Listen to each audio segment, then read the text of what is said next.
দেশের ৪,৪২৭ কিলোমিটার সীমান্ত সুরক্ষার পাশাপাশি আসন্ন জাতীয় সংসদ নির্বাচন ও গণভোট 2026 উপলক্ষে বর্ডার বাংলাদেশ গুইমারা সেক্টর, খাগড়াছড়ি ও চট্টগ্রাম জেলার 7টি উপজেলায় নির্বাচন দায়িত্বে মোতায়েন রয়েছে।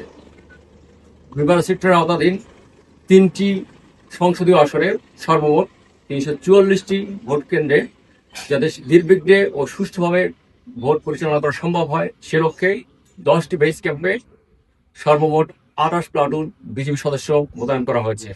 নির্বাচন উপলক্ষে বিজিবি সদস্যদের যাবতীয় প্রশিক্ষণ প্রদান করা হয়েছে। ড্রোনের মাধ্যমে নির্বাচনী এলাকাকে সার্বক্ষণিক সার্ভেলেন্সের আওতায় রাখা হবে। একই সাথে বিজিবির বিস্তারিত ডগ স্কোয়াড প্রস্তুত রয়েছে। নির্বাচনকালীন যে কোনো জরুরি পরিস্থিতি মোকাবেলায় বিজিবির র্যাপিড অ্যাকশন টিম এবং হেলিকপ্টার সহ কুইক রেসপন্স ফোর্স সর্বদা প্রস্তুত থাকবে।